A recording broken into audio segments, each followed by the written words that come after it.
profit estimates. AI company Palantir jumped 27%. Caterpillar rose 5%. Brent crude fell about 4%. Seth Sutel, New York. More on these stories from townhall.com.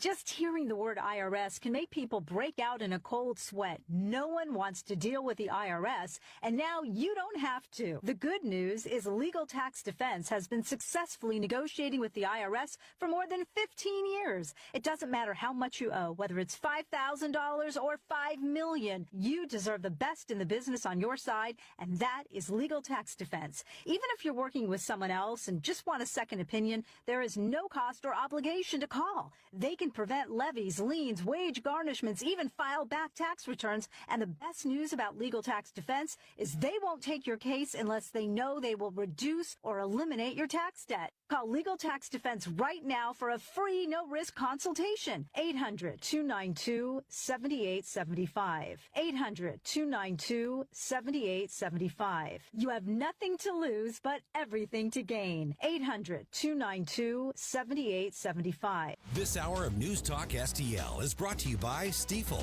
serving investors for over 130 years. Contact your Stifel financial advisor at stifel.com. That's STIFEL.com. Can you believe politicians nearly doubled state spending since 2019? Yeah, that's twice the rate of inflation. What do we get for all that extra spending? Nothing. Yeah, and get this, over 200 loopholes are buried in our tax code, written by lobbyists for wealthy corporations. Our tax code is rigged against us. We get taxed on our paycheck, our home, everything we buy. I guess somebody's got to pay for all that spending.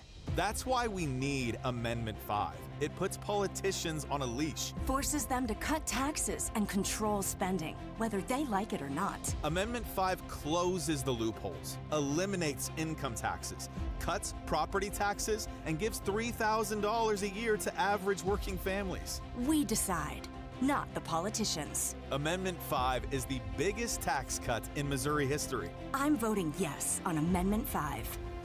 Paid for by Missouri Promise PAC. Mark Ellinger, Treasurer. I'm Dr. TJ, owner of the Institute of Natural Health, co-owner of Optimal Nutraceuticals, and the host of Wellness One. Wellness One is designed to cut through the nonsense and provide you common-sense science-based information regarding health and wellness. On the show, we discuss topics like thyroid health, gut health, hormone optimization, and many others. Our show airs Saturdays at 10 a.m. and 2 p.m. and Sundays at 11 a.m. and 3 p.m. right here on Newstalk STL. And you can visit us at inhstl.com. That's inhstl.com. The Herzog Foundation is the vision of its founder, Stanley Herzog, and it exists to promote quality Christ-centered K-12 education nationwide. Hi, this is Chris Stegall with the Herzog Foundation. We offer a wide variety of resources relevant to today's families, including a free online publication called The Lion. The lion is one of God's most majestic creatures, symbolizing strength and courage. Named for its attributes, the Lion publication carries articles covering a wide range of topics facing American families and culture, especially related to the education of children. The Lion can be found online at readlion.com. That's READ lion.com. Sign up for The Lion at readlion.com and find dozens of must-read articles published every day. Visit readlion.com and subscribe for the weekly and daily digests so you never miss an article. Readlion.com. That's readlion.com.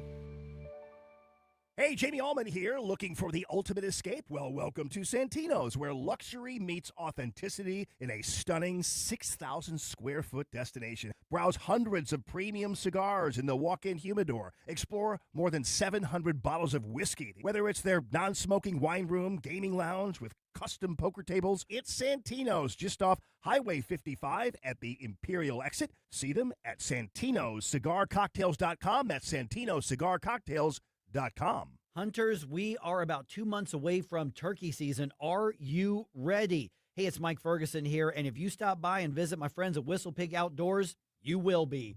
Whistle Pig is stocked with decoys from Avian X and DSD, clothing from Banded and First Light, calls from Rolling Thunder and Woodhaven, plus Whistle Pig has those hard-to-find tungsten shells from Apex and Migra. Whistle Pig Outdoors in Troy, Missouri. Just go to whistlepigoutdoors.com. From the News Talk STL Weather Center. Typical summer day around here. It's hot. The high temperature up to about 89 degrees. Partly cloudy skies, becoming a little cloudy at times, but it should be a dry day.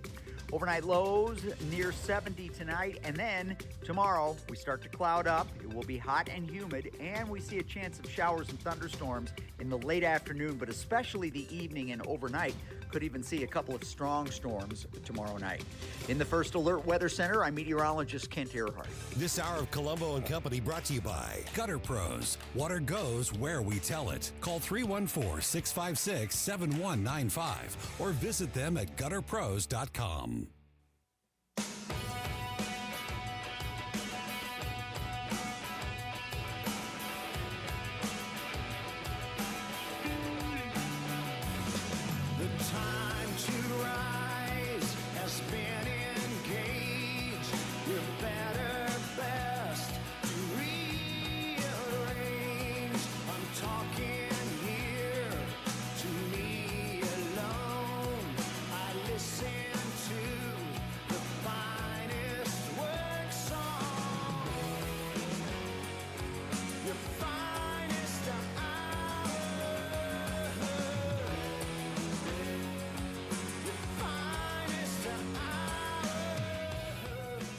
Hello and welcome to Election Day across the state of Missouri. And welcome to Colombo and Company here on 101.9 News Talk STL. I am Tony Colombo in studio with producer Johnny, who is also my producer every Saturday morning at 11 a.m. on the Bluff City Outdoors Show. He's been filling in for Ashlyn this week, as Ashlyn's been filling in for Ken and helping out Vic. And it's been a busy week here at the station. It's been a busy week with the news cycle. It's been a busy week for everyone. And these elections are finally upon us today. I hope you got a chance to get out and vote. If not, you have till 7 p.m. across the state of Missouri to get in line. As long as you're in line by 7 p.m., you'll get a chance to vote. And you need to get out there and make your voice heard, because there are some massively important things on the ballot this afternoon, as we have talked about, for weeks now. And we're going to continue that conversation this afternoon and get you ready for our live election night coverage tonight. After a abbreviated edition of Larry Connor's USA, we're going to take back over from Larry at 7 p.m. this evening. And from 7 till 10, or whenever we need to be here till, as we get all of the important information, we will be here live in studio with up-to-the-minute election results. All this coverage, thanks in part to our sponsors, Freddie's Market, Gemini Wealth Group, Fast Signs of Bridgeton, and 21 Recycling and Imperial. Big, huge thank you to our sponsors for supporting us, supporting the station, but also, helping to get out the word and this important broadcast on this massively important election night. We're going to be checking in this evening with just about everybody here on the station. Mike Ferguson, Jamie Allman, Chris Arps, Tim Jones, who's on vacation. He's going to be checking in. He's going to be monitoring all of the election results as they come in. We're also going to talk with folks that are on the ballot, like Travis Wilson, who has an important primary election today. And then, after all of this, we head into the general elections in November. We're also going to talk to our Missouri political insider, Rodney Boyd, this evening as part of our coverage. I'll be here the entire night, bringing you all the results along with Vic Porcelli, who, I don't know, it's the Italian connection. We've kind of... Vic and I have kind of become the default election coverage team, which is absolutely awesome.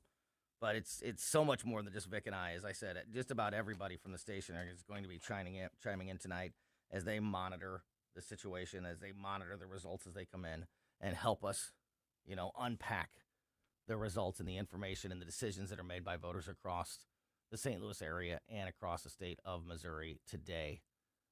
Been getting reports from, just various friends and family that have voted today that turnout is busier, not packed or anything like that, which it's still a primary election. And unfortunately, a primary election in a midterm year is always a struggle for voter turnout. But I can remember many years voting in a primary election where, I'll ask the poll workers, hey, has it been busy today? And, oh, no, you're about the 15th person that have been here, and I'm there at lunchtime. I mean, just absolutely pathetic. Or if I'm grabbing the libertarian ballot, they're like, oh, that's the first one of those today. And the polls have been open for hours at that point. So I think there has definitely been more turnout, more energy, more motivation from voters than the typical primary midterm election. Whatever the number ends up being, it's not going to be enough. But hopefully it's a step in the right direction. And it's going to be extremely interesting to see how it goes. If this is your first time, or if it's been a while since you voted in a primary election, they will ask you what type of ballot you want. You can select Republican, you can select Democrat, you can select Libertarian, you can select nonpartisan. However, nonpartisan, I was talking to some people who thought that a nonpartisan ballot meant that you would see everything. Like, I'm not taking either side, so I want to see all the races. It's exactly the opposite. You won't see any of the races. You will only see the statewide initiatives and the amendments if you select a nonpartisan ballot. You will not see any of the primary races. So, for example, if you were in St. Charles County and you select a nonpartisan ballot, you would not see the St. Charles County executive Republican primary. It would not be on your ballot. If you were in, St. Louis City or County and you selected a nonpartisan ballot, you would not see the Wesley Bell, Cori Bush race. You have to select a Democrat ballot to see that race, which is, interesting and definitely one of the factors that plays into a primary election when you're selecting your ballot. So the poll workers at my spot, my ballot, my voting area were great.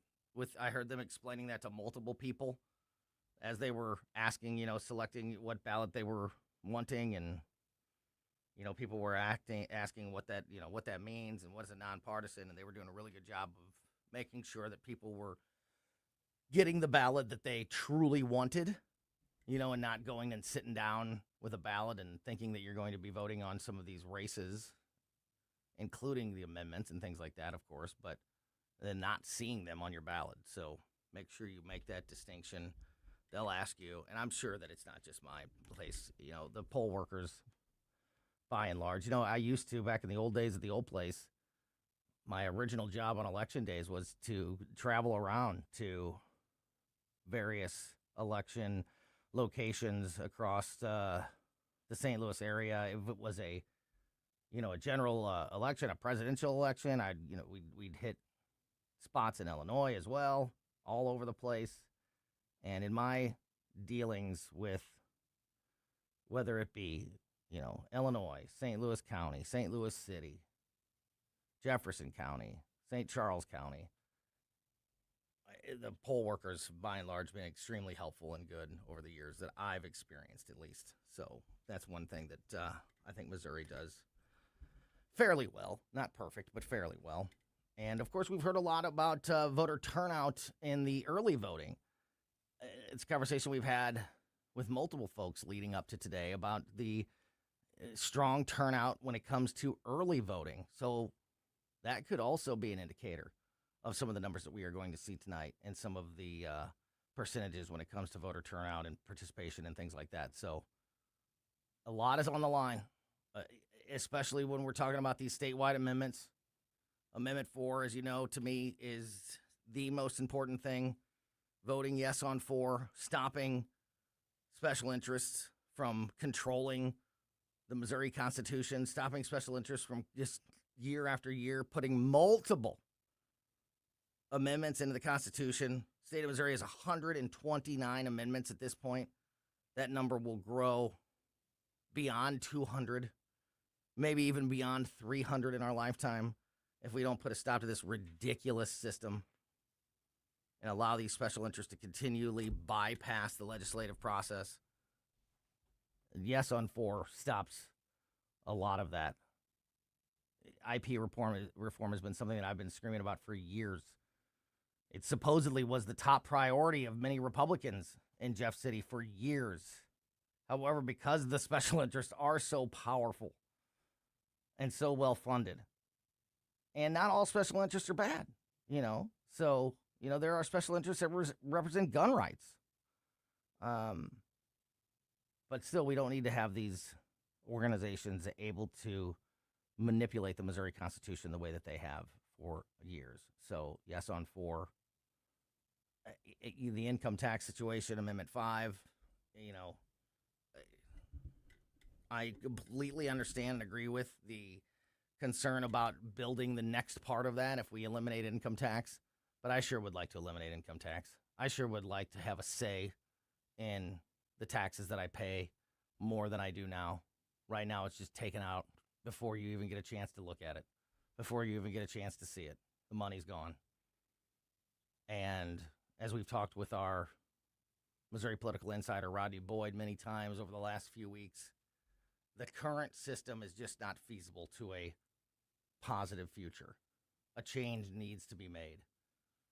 And maybe you don't think this is the right change. Again, nothing's perfect. But I certainly think a yes on 5 is better than the alternative. But if you're going to listen to me on one or the other, yes on 4. All of these, obviously, just my strong opinion. But I find these issues to be just massively important. So above all else, make sure that you get out and vote today. Again, polls close at 7 p.m. You can go to our website, newstalkstl.com. If you still are looking, if you're not sure where to vote, and you can still take a look at your sample ballot. I heard a lot of folks, actually, the poll workers at my place today were talking to somebody in a line about how she always prints out a sample ballot and reads over it at home before she goes to make her vote.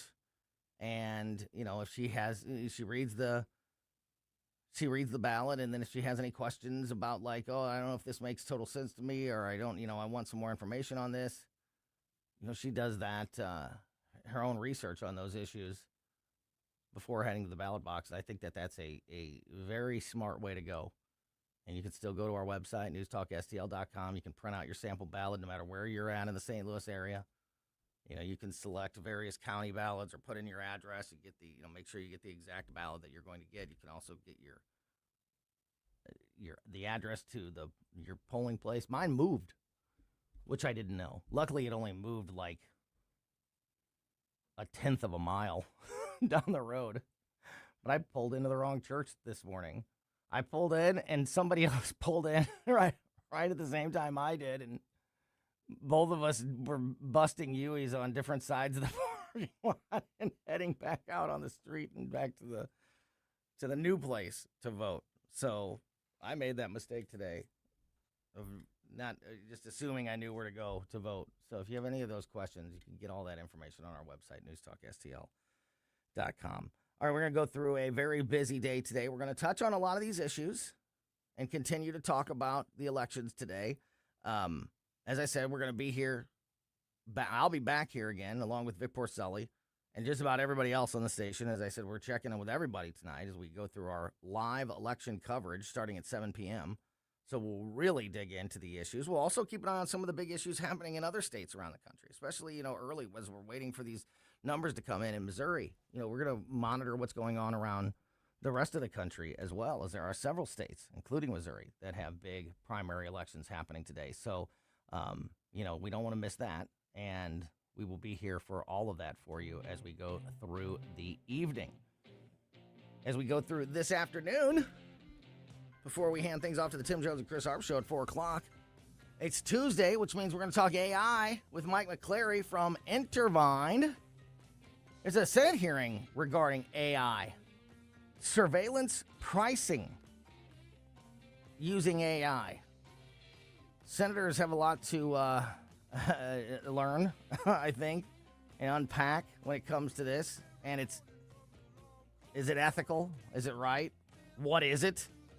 And I talk about these stories and more when it comes to big tech and AI issues in the 3 o'clock hour. We're also going to talk to the co-host of Mike Ferguson in the morning, the great Susie Moore. She'll be with us in the 3 o'clock hour as well. And we are going to continue the conversation about these local issues, this election, and some law enforcement stuff, like the training center that has been discussed about being built in Jefferson County. Flock cameras, and that issue has been a really important one. So we're going to continue the conversation with our good friend, Sheriff Dave Marshak, the Sheriff of Jefferson County, joins us to continue the conversation next here on Columbo and Company. I think we should be able to have a civil conversation. The news and talk that matters to St. Louis. This conversation has completely made me crazy. This is complete insanity. News Talk STL. Oh, yeah, that is me telling you about Gutter Pros. Gutter Pros, of course, is the best team when it comes to protecting your gutters, at your home or business. They're called the Gutter Pros. But they do so much more than that. Siding, fascia, soffit, they do it all at Gutter Pros. And we've been through kind of a wacky storm season here in the St. Louis area this year. We've had our fair share of severe weather, as we do every year in the St. Louis area. But, this has been really spotty. It could be a situation where, you're getting dumped on and have a river flowing down your street, flash flooding situations, and a mile away, you're talking to somebody on the phone and, they don't even have a cloud in the sky. It's been a really weird year for that kind of spotty, goofy weather. And if you got hit by any of this and you think you have a problem at your home or business regarding your gutters, regarding your siding, regarding the fascia, soffit at your home or business, call the Gutter Pros. Have them come out. We've had Gutter Pros at our house multiple times over the years. They saved us from a big one. You've heard me tell the story before. When we bought our new house a few years ago, we inherited a gutter problem. A big tree branch had fallen on the house. Well, the previous owners had it and dented the gutters, and they weren't draining right. And every time it rained, they were overflowing, and the overflow was happening right in front of a basement window, and it was pooling up, and it was only a matter of time before the water was getting in the house. And the Gutter Pros came out. Not only did they take care of it fast and easy, but it was super affordable. The only mistake that was made was by me because I procrastinated forever and almost waited too long before I called the Gutter Pros and had them come out and take a look and fix the problem. So, again, whether it be leaf protection, gutter repair, new gutter installation, siding repair, new siding installation, fascia, soffit, all of the above, the team to call is Gutter Pros. Learn more and call them now just by visiting the website, gutterpros.com. It's not pleasant to hear it, but Missouri is falling behind in its spending of state tax dollars, education, and health care. But there are ways to get Missouri moving forward again and produce a better life for all of us. That's why we at the Show Me Institute put together a 2026 Missouri Blueprint, a roadmap on how the state can move to a brighter future. The blueprint covers policy ideas from taxes to government transparency, from education to healthcare and budget reform. Let's allow students to attend the school of their choice. Let's adopt new proven methods to help the many school kids who can barely read. Let's limit state spending growth for Missouri's long-term financial stability. And let's invest in future needs with more nuclear energy. Why not common sense reforms to make things better for all Missourians? Check out our 2026 Missouri Blueprint, moving Missouri forward at showmeinstitute.org. The Show Me Minute has been brought to you by Show Me Institute and Show Me Opportunity. Looking for insurance you can truly trust? Since 1986, Bauer Insurance Agency has been protecting families and businesses across Missouri and Illinois. Owner Cindy Blanton doesn't just offer one quote. She shops all the top carriers like Progressive, Travelers, Safeco, and more to find you the best rates. Whether it's your home, auto, toys, or business, we've got you covered. Visit us at Mid-Rivers Mall in St. Peters or call 636-812-2001. Bauer Insurance Agency, the company that protects, the name you can trust. Producer Joey V of the Tim Jones and Chris Arps Show here, reminding you, don't waste a buck on movies that suck. Listen to Joey V's Movies Fridays at 5:45 for reviews you can trust. Brought to you by Harry J. Steakhouse, Freddy's Market, AAA Motor Speedway, and Best Buy Flooring. On the next Larry Connors USA. With Larry Connors USA, you get news, analysis, opinion, and education. Larry Connors USA. Now weeknights 6 until 8 on News Talk STL.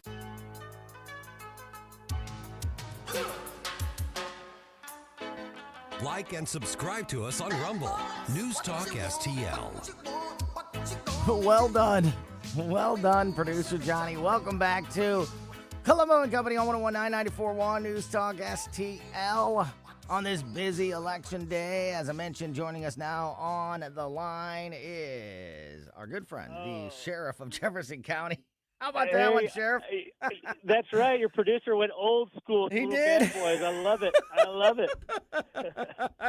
I had no idea. And as soon as it started, I was like, oh, yeah, that's good. That's good. That's well awesome. done. Sheriff Dave Marshak. You guys doing all right? Election day. Solid election day. Hope you guys are doing well, keeping up with all the latest and greatest. Oh, man, there's so much important stuff on the line. This is, voter turnout's always a problem. It's always a concern, period.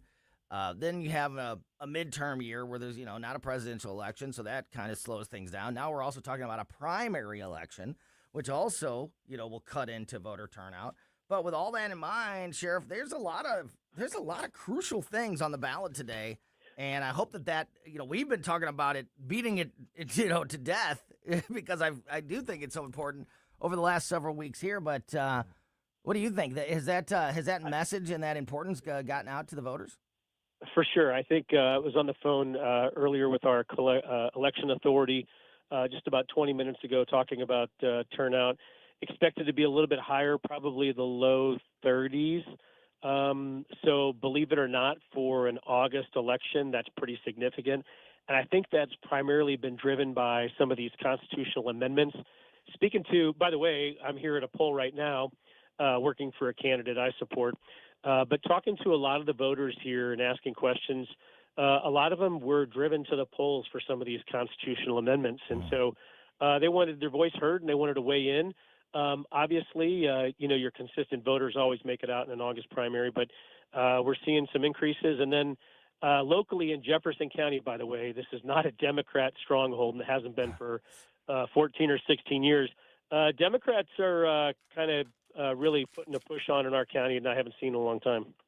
Really? Tell me about that a little bit, because, that's been one of the concerns when we talk about other counties in the area, St. Charles County especially, with this past, speaking of off-season elections, when we had the April elections earlier this year, and there was a lot of school boards on the line. Not a single conservative school board member won an election in all of St. Charles County, and there's been a real concern about, these fairly conservative, libertarian strongholds around the St. Louis area are kind of being invaded. Tell me about what's going on there in Jefferson County. Listen, there is a libertarian candidate here working hard, preparing for the November election. Their platform typically and historically hasn't resonated very well with the voting bloc down here. And I don't think to this point, I don't think it's really resonating down here with this group. But nonetheless, they feel the motivation to get out and to be part of the process. So, I encourage people that are passionate and speaking from a conservative perspective, fellow conservatives, to make your voice count and to make your voice heard. It's important in this election cycle and all the others. Yeah. Go ahead. But listen, I'm seeing, look, if you would have told me at a polling location, and I've worked a lot of different polling locations for the last 25 years, I've been involved in some type of election race. I will tell you that I've never seen this many candidates pitch a tent, and be willing to talk to voters outside of a polling place. So that's, I don't know what's driving them, but I've seen much greater participation this time around than I have in the past. Where do you think that motivation on the left is coming from in a place like Jefferson County? Like I said, it's very similar to what St. Charles and other counties are dealing with. Well, what's I would happening? say specifically to the I-55 corridor, right? Like there's a lot of people migrating from St. Louis County into Jefferson County because it's a great place to live. Number one, it's safe. Number two, lower taxes. Number three, they have a great sheriff. But all kidding aside, it's a great community. What we're seeing is some of that migration south, and I think that's what it is. The other thing I will tell you specifically is this area around Festus has been really kind of riled up over the data center issue. And in some ways, it's become a kind of partisan. The Democrats are against the data centers. A lot of Republicans are for it, as long as it's not in their backyard. And I think that's motivated a large portion of that community to be engaged where historically they haven't been. And that's an important enough issue where they're asking candidates, where do you stand on this particular issue? And that's motivated a section of Democrats that I haven't seen motivated in a long time. That's a really interesting one. In about an hour from now, a little less than an hour from now, we're going to talk to our AI expert, Mike McCleary from Intervine, local business owner here. That's a wealth of information and somebody who uses AI at a very high level in marketing and things like that. So somebody who really knows what they're talking about. And we talk to him every Tuesday. It's a regular conversation because I think the AI conversation is really important because it's going to be a part of every aspect of our lives more and more moving forward. So it's important to understand it. You don't have to like it, but you got to understand it so you're not 100%. And let me tell you, you and I kind of talked about this for a moment. The AI incorporation into law enforcement, number one, AI is changing things for all of us. And what you have now is not what you're going to have 6 months from now. That's how fast this technology is moving. If you historically, AI, the capacity in terms of what we're going to gain in technology advances in the next 3 will surpass the previous 10. That's how fast this technology is moving. I see it from a law enforcement perspective. Every couple of months, there's new technology coming out or existing technology enhances their capabilities.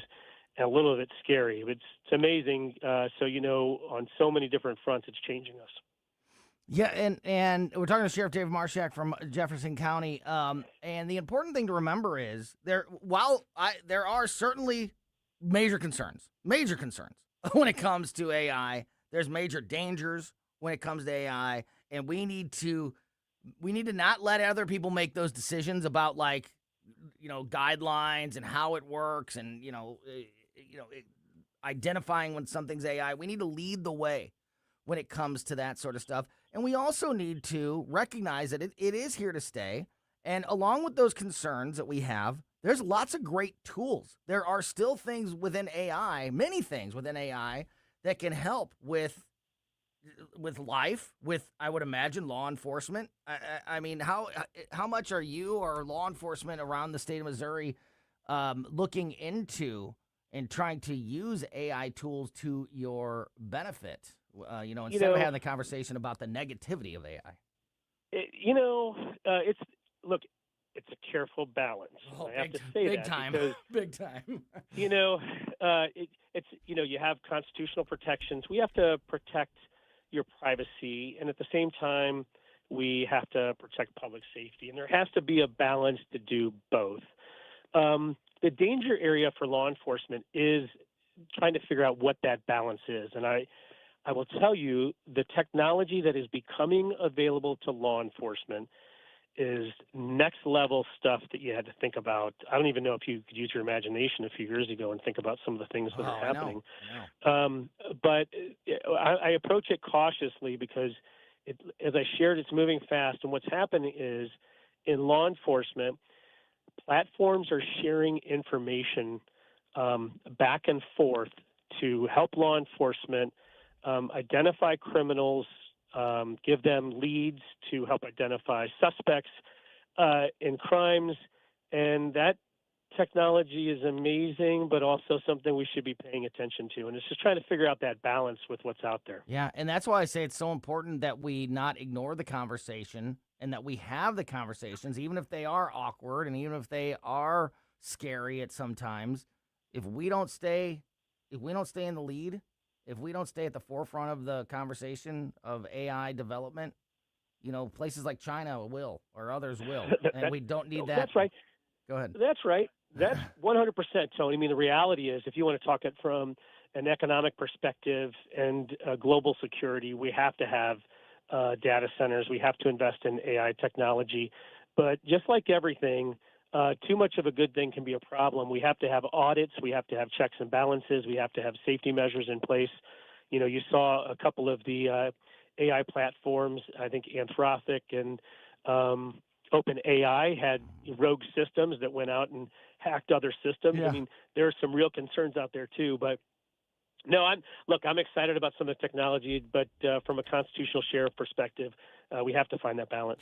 How big is that AI or the data center conversation going to be? You said people are already discussing it on this, during this election season, on today's election day. You kind of you highlighted the split and the narrative there and how it generally is starting to fall along party lines. What a surprise that an issue in America would fall along party lines. But as we move forward, I mean, I am somebody who holds the belief of they're going to get built. The data centers are going to get built. AI is going to continue to evolve. I'd rather have them in my area and have some control over that process and that evolution and take advantage of some of the positives of those things, like the jobs that it can provide, while certainly acknowledging all of the concerns. Nobody wants them in their backyard. Nobody wants to uproot, a shopping center or a subdivision or anything like that, and I would never be in favor of something like that. But the idea of just out and out saying, nope, not having a conversation about data centers, I think that can be dangerous. They don't belong everywhere, certainly, but I think that I'd rather them be, if they're going to be built, I'd rather them be here and built by local people than elsewhere. I think there's a lot of arguments. I mean, the data center that's going in over in Montgomery County is going to generate something. By the way, I think the school district has a budget of like $18 million. And it's projected they're going to have a $120 million school budget. I mean, I think there's going to be a historic investment in some of those communities. I think because of so much proprietary information on some of the technology between Google and Meta, that they don't release their complete capabilities in terms of what they're doing. And I think some of that secrecy really concerns people because, we've become accustomed to not really trusting our government, and we should have a healthy disrespect for government where we need to ask those questions. But I think because of proprietary information, at least my understanding from the conversations I've had, is they're not really open in terms of what they can do and how they keep these things cool. And I think that leaves a lot open to debate. I think they're going to continue to happen. But I think once the money starts flowing into some of these communities, I think their perspective will change a little bit. In general, in our area, just got a couple minutes left here with Sheriff Dave Marshak from Jefferson County. In general, like the law enforcement conversation, thank goodness we are a little bit removed from the days of having to talk to you about defund the police and some of these other ridiculous things. But obviously, law enforcement issues are always going to be under the spotlight, and that's highlighted on an election day like today. What are the biggest issues facing law enforcement agencies across the country, and more specifically here locally? Obviously, the body camera issue is always a top issue. What are some of the other? Go ahead. Let me tell you, this election cycle, it started coming up. We're going to be having more of these conversations. Everybody wants to know about the flock camera. Oh yeah, government surveillance at its finest. And I want to tell you a couple of real quick things about this. You and I need to have a separate conversation. And we will. Our audience would love to hear about flock cameras because they're seeing these articles pop up online left and right. Many of them are inaccurate or they're not complete. I would love to spend a little time talking about it, but let me share this with you, Tony. this conversation on Flock is nothing compared to what's happening in 3 years. And it'll make our Flock conversation look like some archaic crap in the past, because these body cameras, the information that they are collecting, I call them walking surveillance platforms, on a regular police officer walking through a crowd or through a community, the type of information that it's capturing, sharing across multiple platforms, the future is coming. And let me tell you something, the Flock camera is nothing compared to some of these walking surveillance platforms. I would love to dive into that deeper, but that's what we need to. I want to have the Flock conversation because I know your listeners are curious about it. Let's spend a little time jumping into it because we need to pay attention.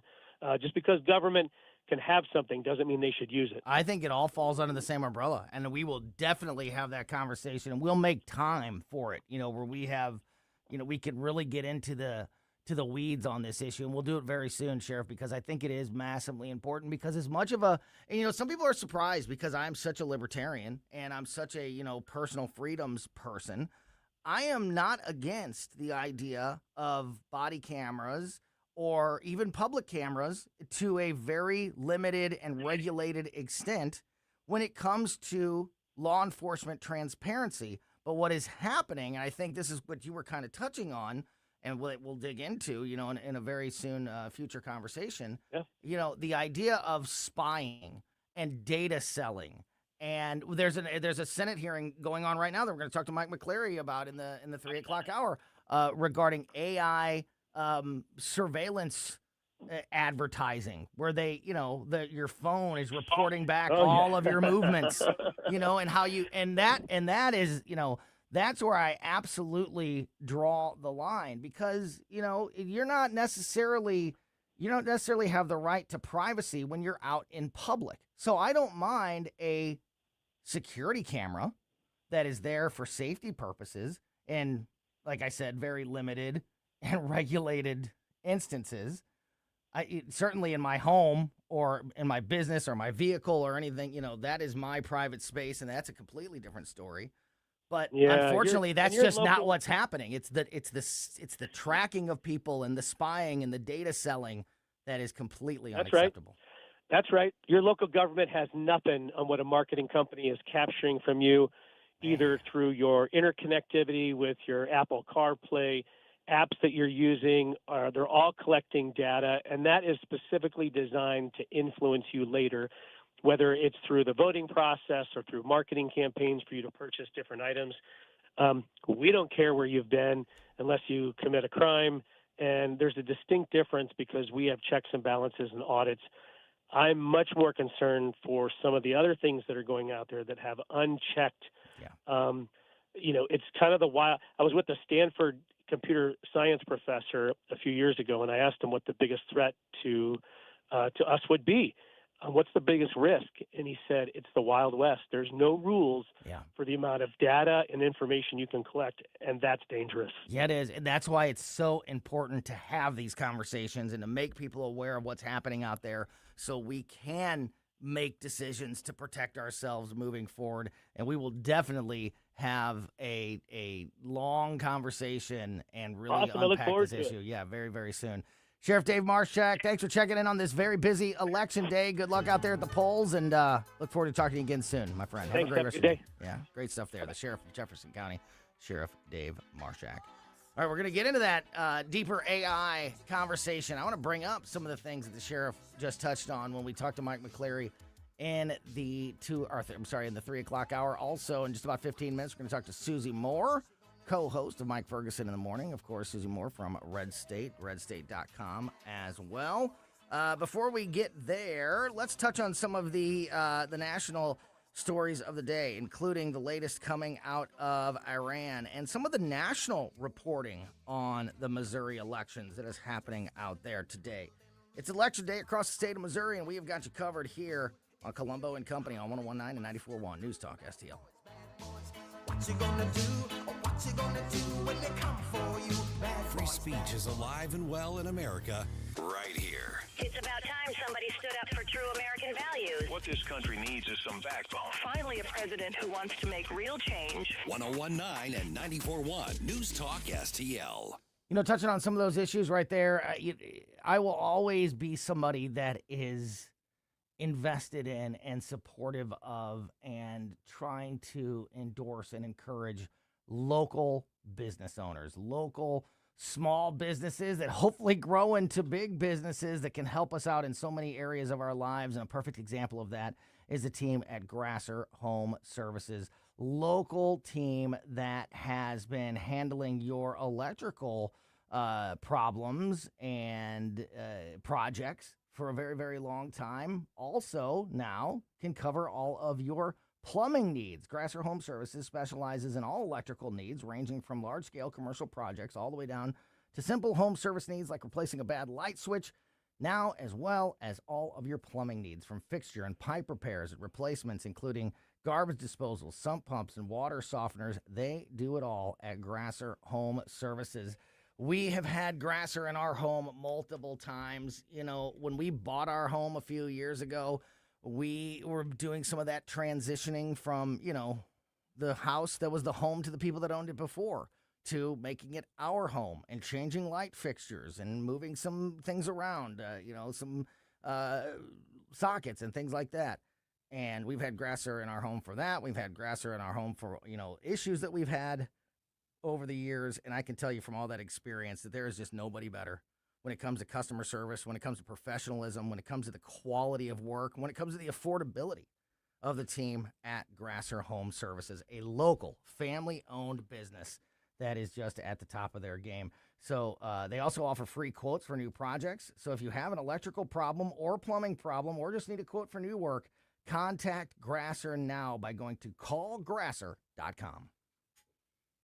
Hello, Kirk Hilsinger, Chairman of the Republican Party, City of St. Louis. We are urging everyone to get out and vote this August primary. We need your vote every election. We remind you to vote yes on Amendment 4. Stop out-of-town money from being used to bypass your elected state legislators. And vote yes on Amendment 5. Tell businesses fleeing high-tax states like Illinois that Missouri is open for business and help lower our income and personal property taxes. Help us fight democratic socialism in its backyard by visiting stl-gop.com and donate, come to a meeting, or volunteer to help out. Paid for by St. Louis City Republican PAC. Curtis Farber, Treasurer. In Missouri, your home works hard to keep up with the weather. Johnson Heating and Cooling works harder. We're a local family-owned company specializing in residential heating and cooling, service, repair, replacement, maintenance, even new construction. Our NATE certified technicians and trained comfort specialists keep families comfortable across Wentzville, O'Fallon, St. Charles, and beyond. Call 636-332-4141 or johnson-heatingandcooling.com. Calling all Patriots. Join the St. Louis County Republicans for the annual Lincoln Reagan Day Dinner, Saturday, September 19th at River City Casino. Our keynote speaker, Newsmax personality, Rob Carson. Enjoy a full night of fun and information alongside state and local officials and candidates. It's an evening you won't want to miss. Dinner and program, just $75. For tickets, email reneeartman@hotmail.com or call 314-398-6667. Psst. Want to hear the best kept secret in St. Louis? Staff's Pizza. We're not afraid to compare squares. According to our customers, we have the best St. Louis style pizza anywhere. And we can't disagree. Dine in, pick up, or delivery in St. Peters, St. Charles, Lake St. Louis on Fort Trail, and the original Stefanina's in O'Fallon on Veterans Memorial Parkway. Check us out at steffspizza.com. Steff's Pizza. We're not afraid to compare squares. Hey everyone, this is Jesse from Reach Reproductive Health, and I need you to mark your calendar because on October 22nd, it's going to be a big night in St. Louis. It's going to be our second annual Reach Gala, and it's happening at the factory. Incredible live music, powerful speakers, a night to celebrate life, and to support the Reach mission. Stay tuned to find out who's taking the stage. I promise you won't want to miss it. Registration is open right now at outreachforlife.org/gala. This hour of Colombo and Company brought to you by Gutter Pros. Water goes where we tell it. Call 314-656-7195 or visit them at gutterpros.com.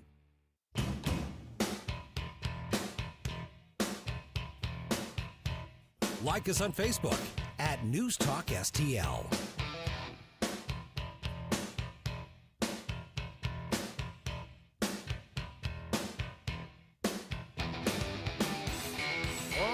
back to Colombo and Company. Faith No More, that's good. Welcome back.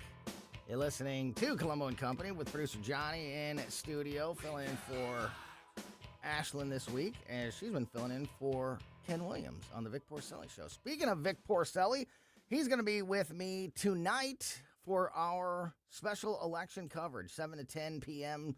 or 7 to however long it takes to get all of the important results in. You know, we'll stay here if it appears that we're gonna, get some answers to important elections, local elections, and it's 10 o'clock. We'll stick around to make sure that we get you those issues. But I don't think it's going to be.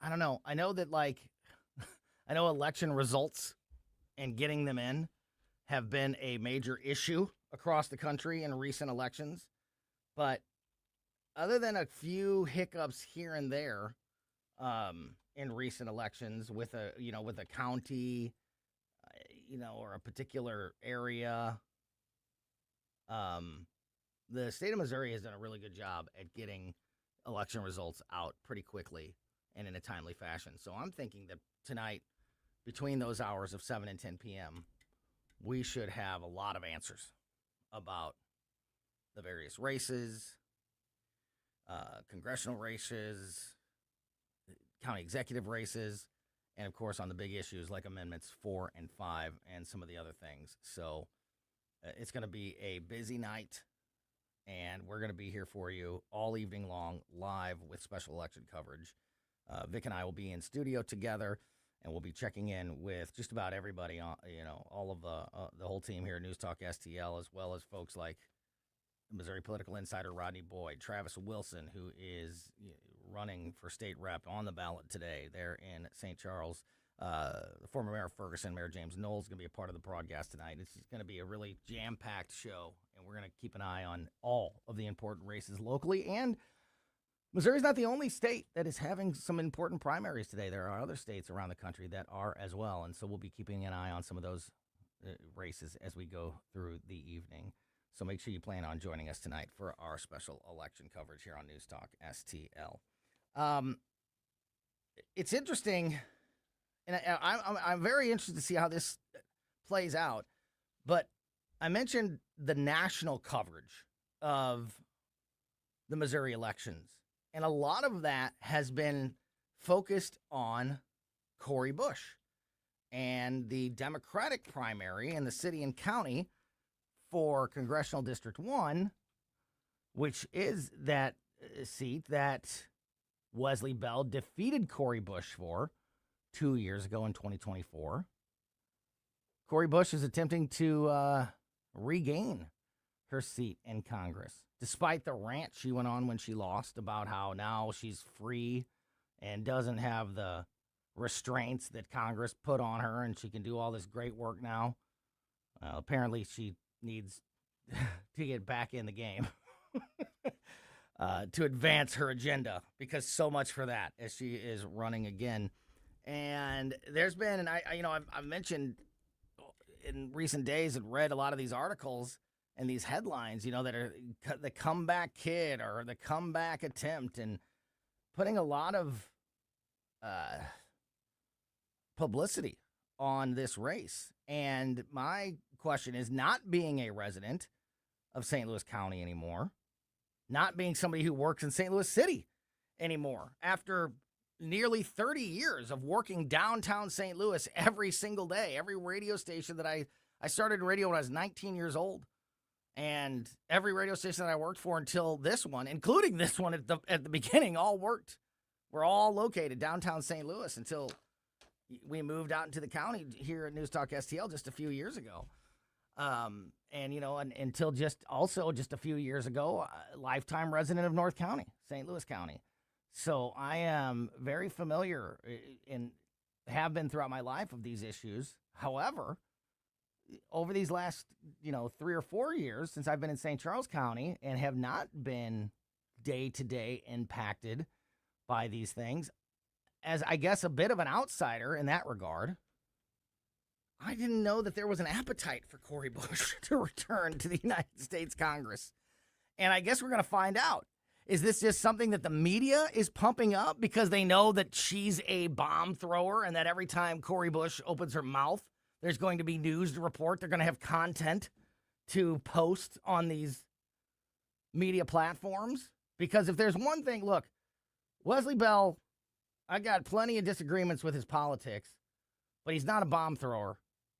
And if anything, you might be able to label him as boring because he just does keep his head down so often and doesn't make a bunch of news. And I don't know, as a citizen, as a voter, I think I might like that approach better. I mean, Wesley Bell's not the kind of candidate that I would vote for, obviously. However, if I had the choice between the two, the enemy of my enemy is my friend at some point.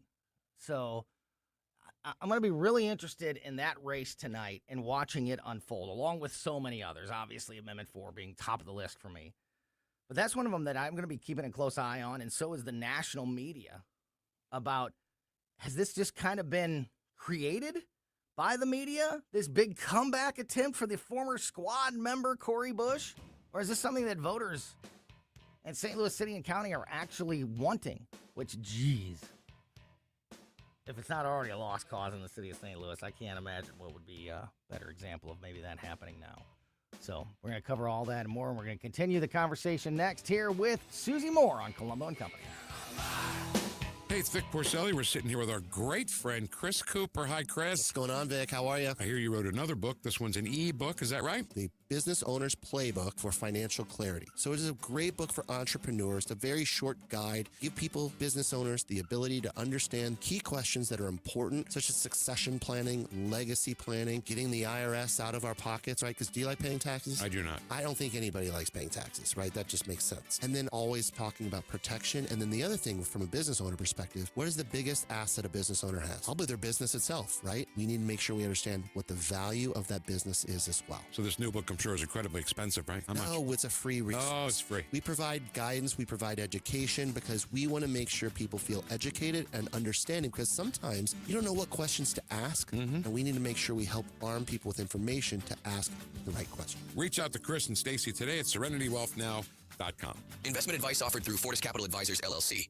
Travis Wilson here, State Representative from District 106 in St. Charles, Missouri's first state capital. I wanted to remind everyone that we have a crucial primary election coming up on Tuesday, August 4th. No excuse, in-person voting has already begun, and I'd appreciate your vote to continue my service for the great people of St. Charles. For more information on early voting or to learn more about me and the important issues facing Missouri, visit me on Facebook at Wilson for St. Charles. Thank you, and may God continue to bless the state of Missouri. Paid for by Wilson for St. Charles. Merle Schneider, Treasurer.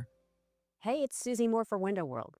Did you know that in just over the last 20 years, Window World of St. Louis has improved the look and thermal efficiency for over 80,000 customers in St. Louis?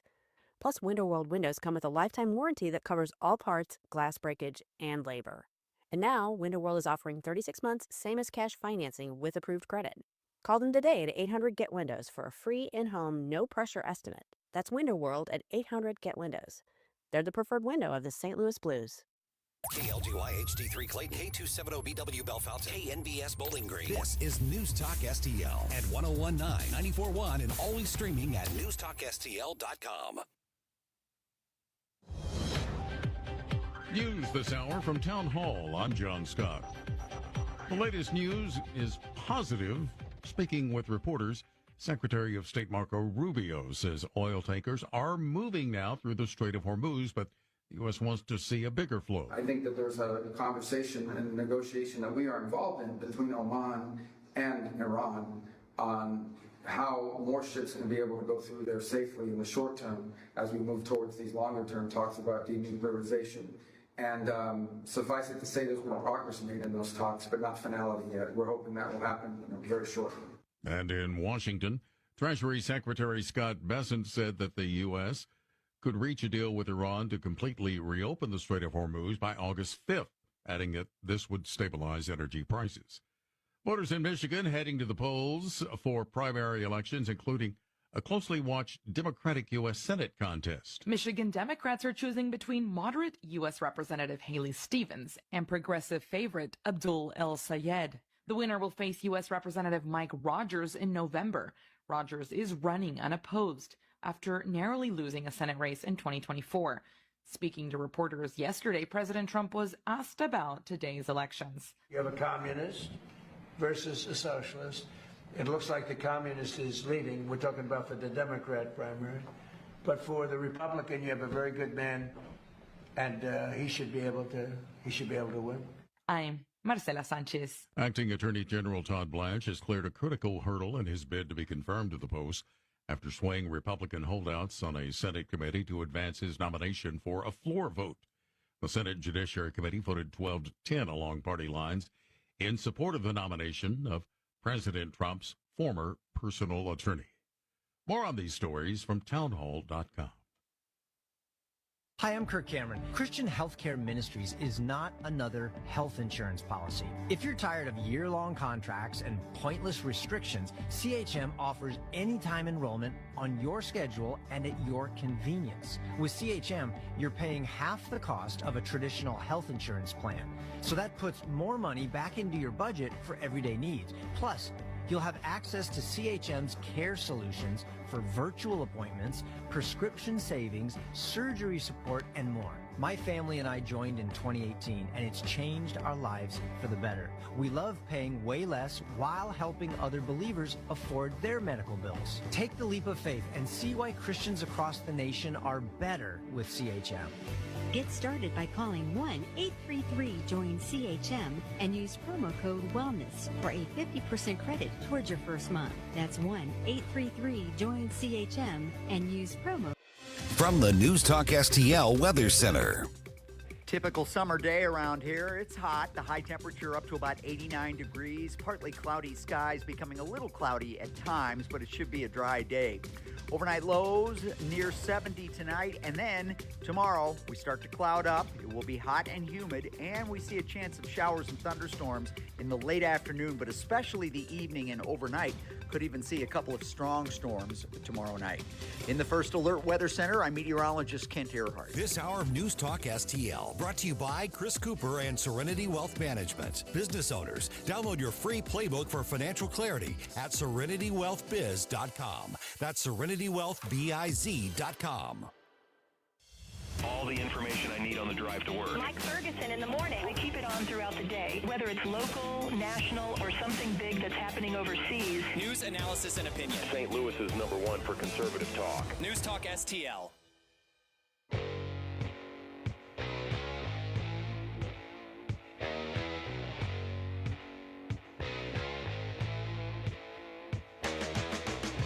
Follow us on Rumble at News Talk STL.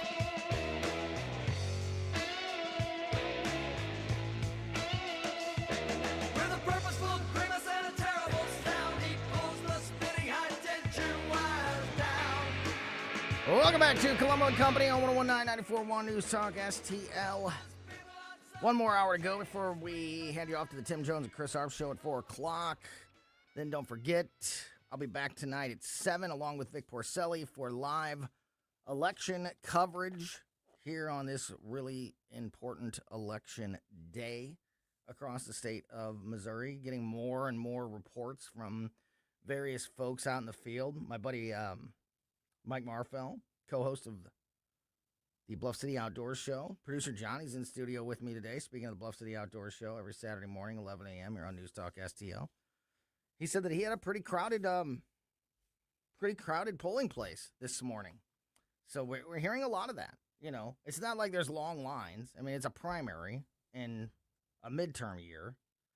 But I feel like there's definitely more energy, and more engagement than the usually pathetic numbers that we see on an election like this as far as turnout is concerned, which is really good because there's a lot of really important things on the ballot this afternoon. If you haven't voted yet, you still have time. Polls close across the state at 7 p.m. So after work, on your way home, swing by your polling place. Make sure you cast your ballot. All right. We are, in this 3 o'clock hour, going to talk to our AI expert, Mike McCleary. There's a Senate hearing right now regarding AI advertising surveillance. Surveillance? That's a word I've always struggled with, which is not good because that's going to be a major topic in the next segment. So stick around, if for no other reason, to hear me battle the English language. And right now joining us on the line, as she does every Tuesday at this time, to bring some professionalism and decorum and, credibility to this radio program. From Red State, redstate.com, Red State Radio, the co-host of Mike Ferguson in the morning. Number 8 in your programs, but number 1 in your hearts.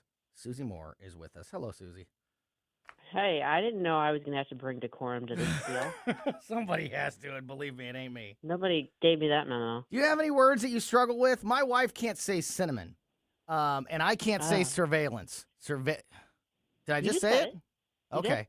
When I guess when I do say it right, it doesn't feel right, so I always question myself, and then I butcher it. You got any of those words that are like just ones that you just can't do? Yeah, I mean, I know I do. I just can't think of which ones they are. But there definitely are some that either give me trouble pronouncing, or when I'm spelling them, like invariably I will invert letters or something. Yeah. I'm famous for spelling something so bad that not even spell check knows what I'm trying to say. And that's bad.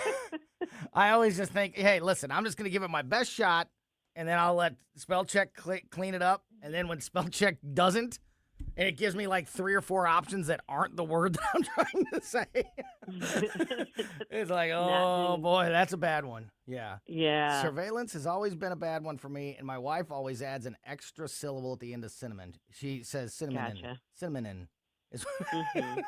So I think we all have them. Have you had I want to get into, obviously we've been focusing a lot on these local elections, and we can touch on some of those things too, but there's some other stories that I want to get into while we're talking to Susie. But have you had a chance to get out to vote? Have you heard from folks in your life about voter turnout? Because what I've been hearing, just unofficially from friends and family that have been out voting, is that there seems to be a busier turnout today than we would normally see in a midterm primary election. Yeah, I've not been getting reports back from anyone. I haven't really talked to that many people outside of there at the station when I was there for the morning show and that sort of thing. And I was planning to stop on my way back home from there, and I ran out of time to do that. So I'm going to be stuck going this evening, when everyone's getting off work. So it'll probably be a little bit of a longer wait for me, but shouldn't be too bad. It'll be interesting to see how that goes because, I was pleasantly surprised to see, just kind of a busy polling place. It certainly wasn't like there was a line or anything. But mine is it always is, really well staffed. There's, a bunch of people working. There's a whole bunch of places, they have a bunch of voting booths set up so they can accommodate, a couple dozen people all at once. And sure. It certainly wasn't that case, but there was a handful of people voting and streaming in when I was coming in, and there was a handful coming in as I was leaving. So, it did seem at least a bit consistent. I want to remind folks one more time, too. I mentioned this at the top of the show. But because so many people don't participate in primary elections so often, to remember that they're going to ask you what type of ballot you want: Republican, Democrat, Libertarian. I'll tell you what, the faces that I have gotten over the years when I've asked for the Libertarian ballot. Like, oh. I didn't do that today because there were races that I wanted to vote in, like primaries in St. Charles County that I wanted to participate in. Which you can't if you select. So I didn't do that today, but I have done that many, many times and will continue to do so. You know me, I'm one of those crazies. But it's important to remember. And because I think a lot of people, I touched on this earlier, you have the option for nonpartisan, and I think some people think nonpartisan means I get to vote on everything, and it's exactly the opposite. You you vote on nothing, except for limited. The amendments. The amendments, right? Yeah, the resolutions, the bond measures, that sort of thing. Exactly. So, and as I said earlier, the folks at my polling place, and I think most polling places around, do a really good job of explaining that to people. I heard, our people were explaining that to almost everybody that came in. That we're asking, like, well, what do you mean? What's nonpartisan? But, just something to remember in a primary election. Yeah, no, that's a very good point, because I'm sure that's an easy way for people to get confused. My suspicion is that there aren't a ton of Libertarian Party election volunteers or judges. So that means when you ask for that, or Green Party, any of the non big two parties, the people that are there working are like, oh, this is out of the ordinary. Yeah, it is. It very much is. I remember asking somebody. I was like voting at lunchtime in an election in my old house and in St. Louis County, and I asked for the Libertarian ballot, and they looked at each other like, oh, like. Right. How about that skunk? And I said, "Have you gotten any of those today?" And the lady was like, "I think I had one. I think I had one." It's like I was the second Libertarian voter in St. Louis County at noon. So that's okay. Yeah, there you go.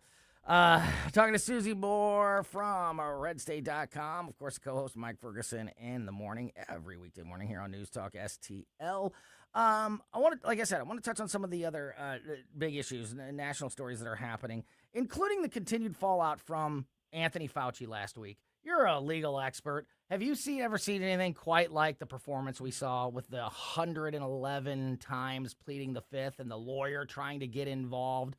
Just from somebody who kind of knows what's going on, a little bit more than the average person watching something like that. What was your sort of just reaction to that whole circus? So I think what catches people's attention is the fact that there were, that he did it 111 times. But that's actually what you would expect if someone is going to invoke the fifth and the questioners are not going to stipulate that they can just invoke it, as to all. They're going to put them through the paces and ask each of the questions. You basically have to do it that way if you don't want to run the risk of waiving the privilege in some way. Now, I think that Fauci probably put himself at risk by making his statement ahead of invoking it. I think he may have arguably opened the door there, setting aside the whole issue about whether or not the pardon makes it improper for him to have invoked it to begin with. So, we knew it was going to be a circus-type atmosphere anyway. It's a congressional hearing. That's kind of the order of the day. Yeah.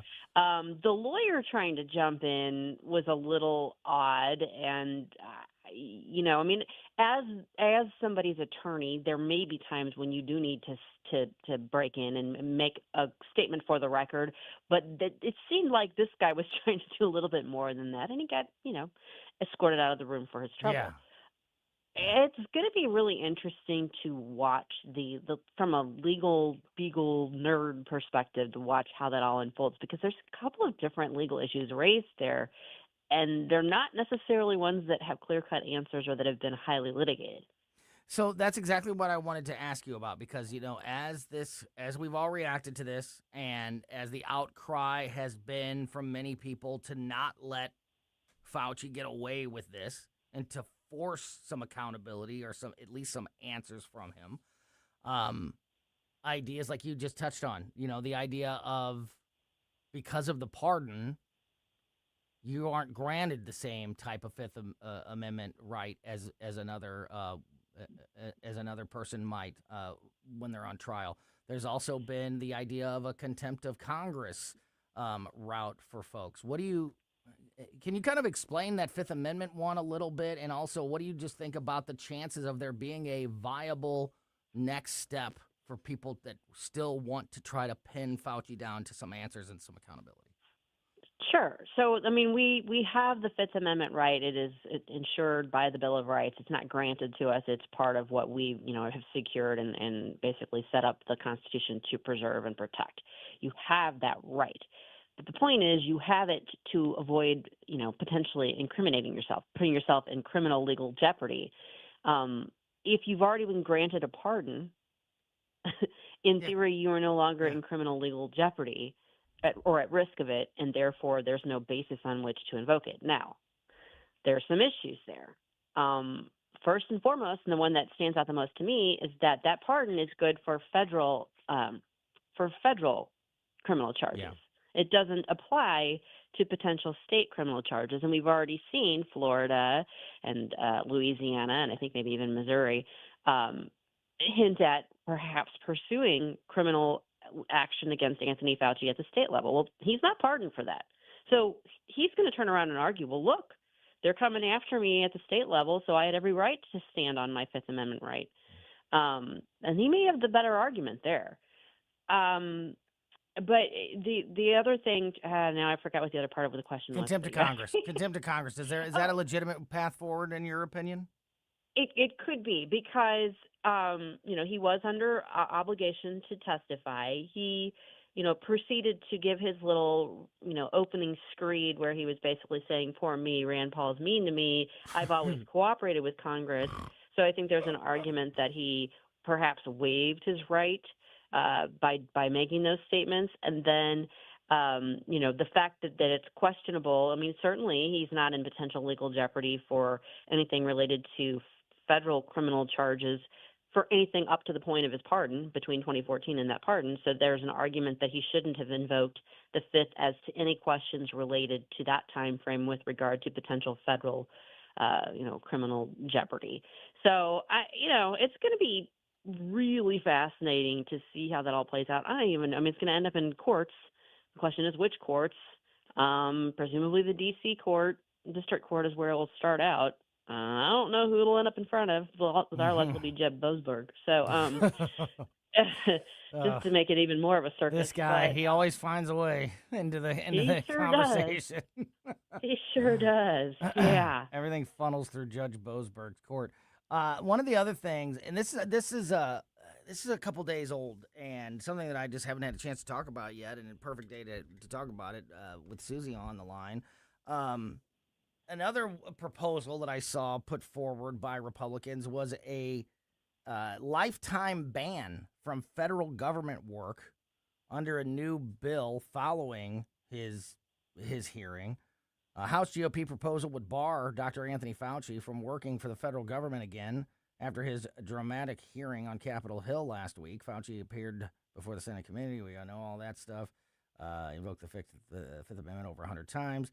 And the new bill by Representative Rich McCormick of Georgia would bar him from returning to his old duties and potentially open him to criminal prosecution. The bill, called the Stop the Swamp Act, would bar people from working for the federal government if they refuse to answer certain questions from federal lawmakers or if they are convicted of perjury, according to a release on McCormick's website. Susie, Anthony Fauci is 85 years old and he's worth $15 million. A ban from working for the federal government anymore is literally nothing. I mean, are we grasping at straws with this, or are we setting a precedent? No, that's symbolic legislation. A, it'll never pass. B, it doesn't have any teeth. It doesn't really have much meaning as far as Anthony Fauci is concerned. And that's a good campaign, talking point. We are approaching the midterms, so I wouldn't put a whole lot of stock in that. I would put more stock in our own Senator Schmidt-Boasberg Act, because at least that is theoretically one that Yeah, when I saw that headline, Fauci faces lifetime ban, I was like, what?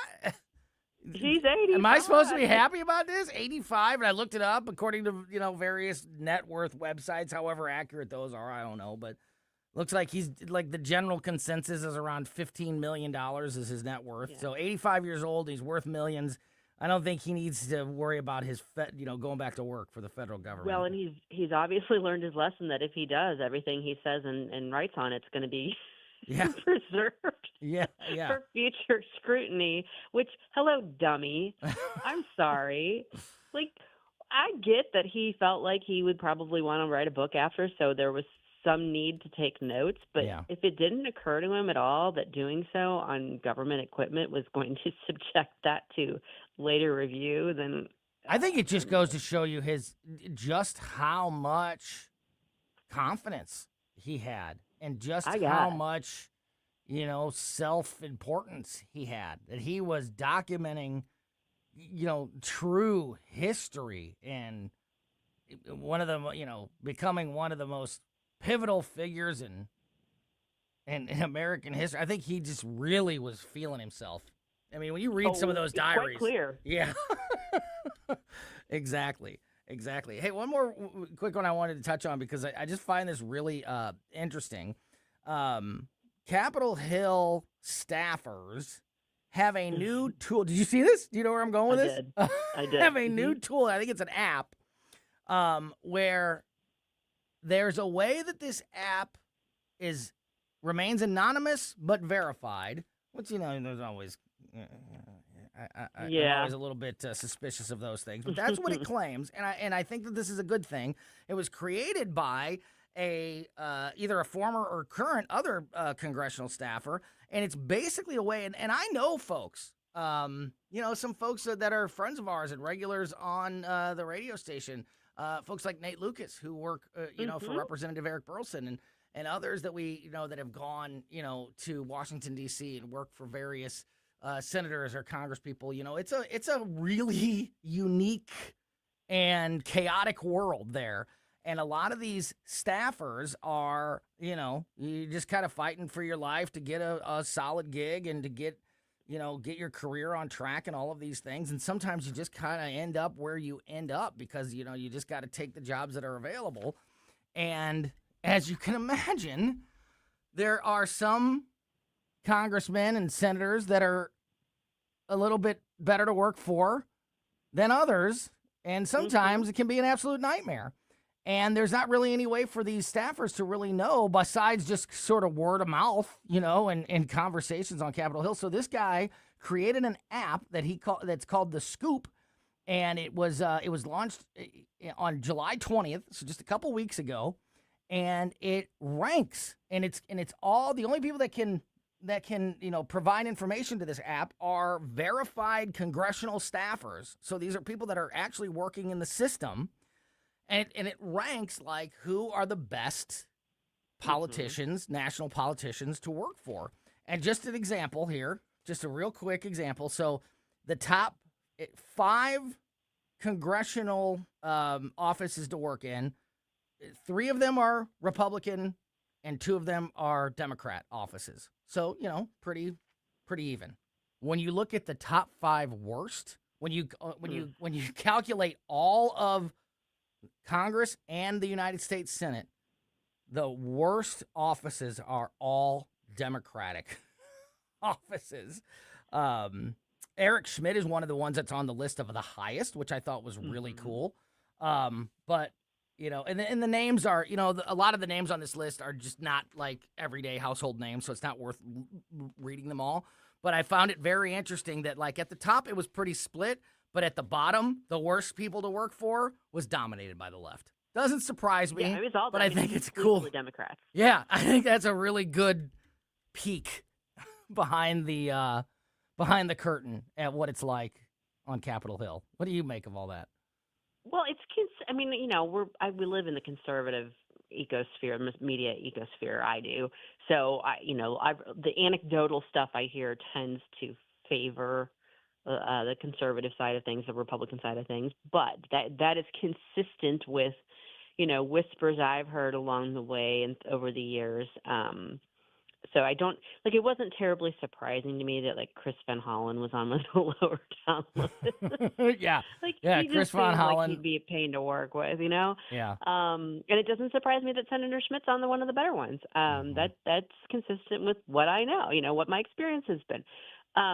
I think it's a good idea to have that, maybe it will encourage some additional accountability because there's workplace environment things that they can do that's not like a breach of ethics or, illegal or whatever, but it still makes it not a pleasant place to work. And people need to be aware of that. Yeah, absolutely. I thought this was really interesting. And I like I like those peek behind the curtain kind of things. To get a good idea of the truth of what it's like. And, you look at people on the left, like Chris Van Hollen, who you just mentioned, and you think of names like Maxine Waters and Nancy Pelosi and Ilhan Omar. I would imagine that these are difficult people to work with.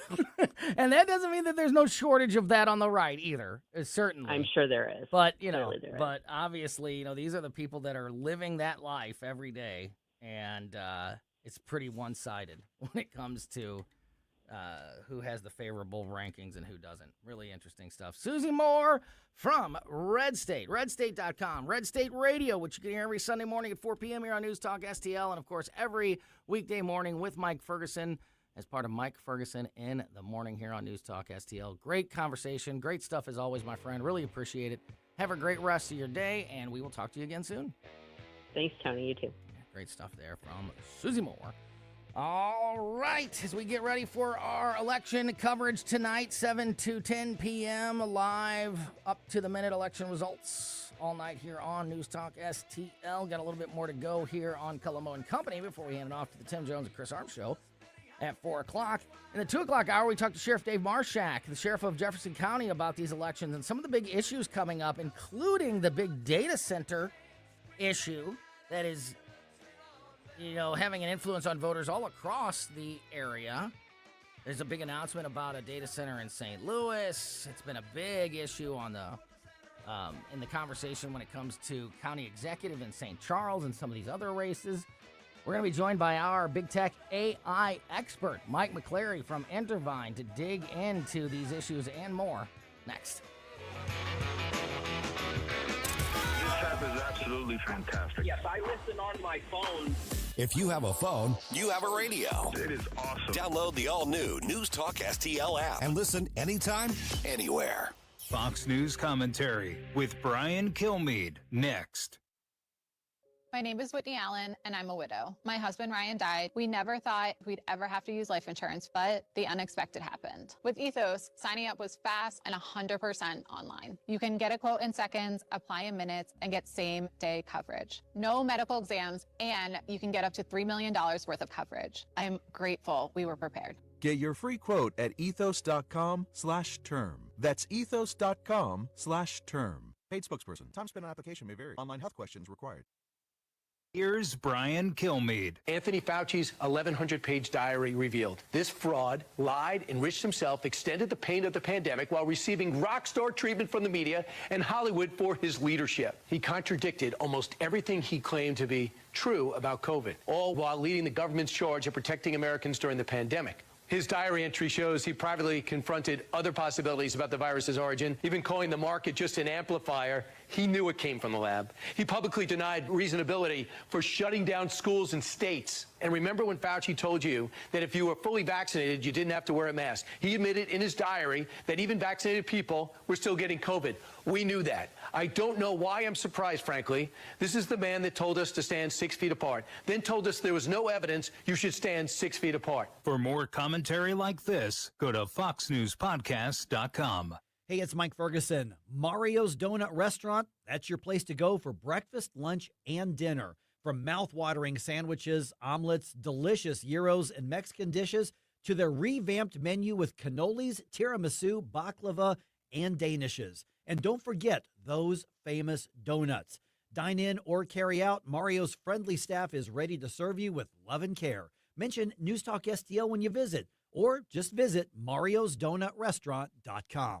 Connor Roofing, you can count on Connor. Connor Roofing is now a two-time winner of the National Best of the Best Award for customer satisfaction for roofing, storm damage restoration, siding, gutters, both residential and commercial. Please visit ConnorRoofing.com for an estimate. And remember, you can count on Connor.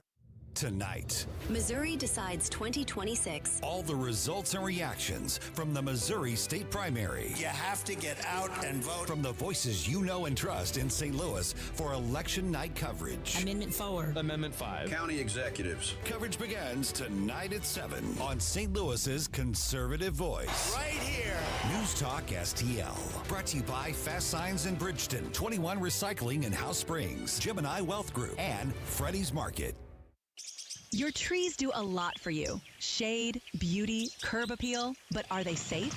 Clever Tree Service has been protecting St. Louis homes and landscapes for over 20 years. Pruning, trimming, removal, stump grinding, even 24/7 emergency storm service. Fully insured, eco-friendly, and always focused on you. From Kirkwood to Chesterfield, Webster Groves to Wildwood, your neighbors trust Clever Tree Service. Visit clevertreeservice.com for your free quote today. At Body of Health, we're a small but mighty family operation with big ambitions for your health. I'm Helene Tobler, and I'm jazzed about how our MRI-grade body composition analyzer is putting personalized health and wellness on steroids. It helps me and Dr. Tobler, that's my husband, refine the advice we give to help you feel better and live longer. Body of Health, trusted, discerning, affordable health care the way it ought to be. Learn more at bodyofhealth.com. That's bodyofhealth.com. On the next Larry Connors USA. With Larry Connors USA, you get news, analysis, opinion, and education. Larry Connors USA. Now, weeknights 6 until 8. On News Talk STL.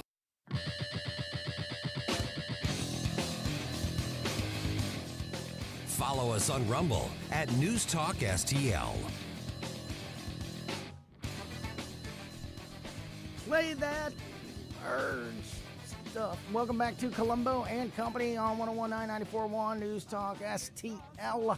Tony Colombo here in studio with producer Johnny, who's in for Ashlyn this afternoon. And it is Tuesday afternoon. It is election day across the state of Missouri. Make sure you get out and vote today if you haven't already. Polls close at 7 o'clock. And at 7 o'clock, we'll be back here live in studio with you for our election coverage. Myself and Vic Porcelli checking in with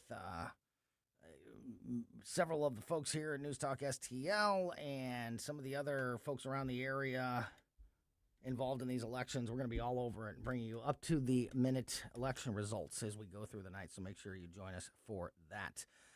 But it is a Tuesday afternoon, election day or not, which means we are going to talk about big tech and AI issues with our AI expert, Mike McCleary from Intervine, and producer Johnny did some editing, some tweaking, and that didn't come out right. Yeah, hold on. In my neck of the woods, that means something else. To the intro. So hit it. Step right up. It's time to tune in, 'cause Tony and Mike are about to begin. AI with Mike. So now dim the lights, 'cause we're about to hear from those two fools. AI is kind of a fancy thing. First of all, it's 2 letters. It means artificial intelligence. There you go. How about that? Oh my God, that is awesome.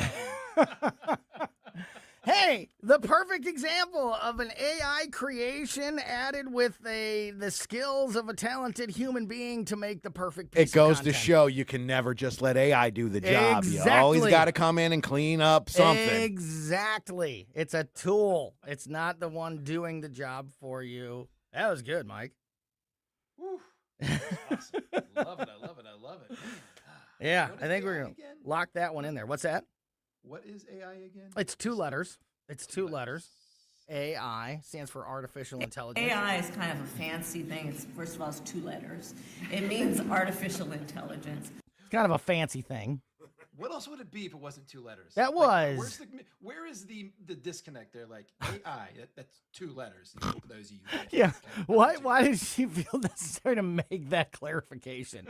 Who was sitting there going, "Oh, it is 2 letters"? Tell him it's 2 letters. That was the Vice President of the United States of America.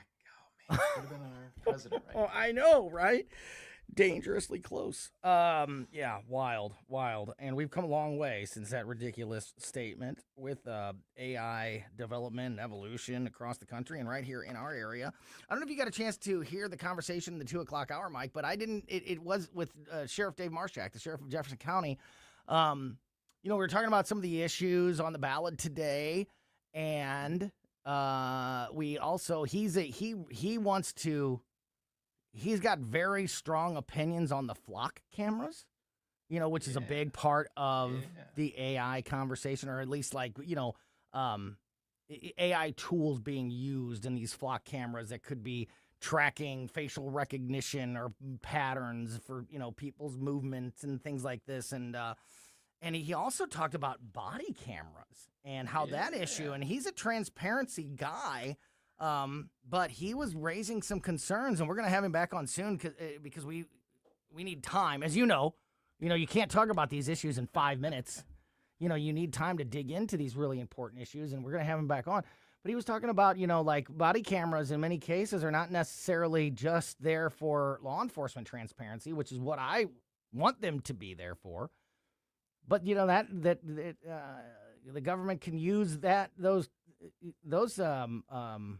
footage from those body cameras for data collection and I've some heard a other lot things. about the potential for Yeah, biocameras. what they're yeah, already that's able to do, what some they will be that's able to some scary stuff. And then also he touched on, there had data centers specifically aren't on the ballot in places across the area today, but there are a lot of candidates that are on the ballot that have made data centers and AI part of their, platform at various levels, whether for or against or whatever it may be. So data centers and AI development and all of this definitely playing a big role in these elections today.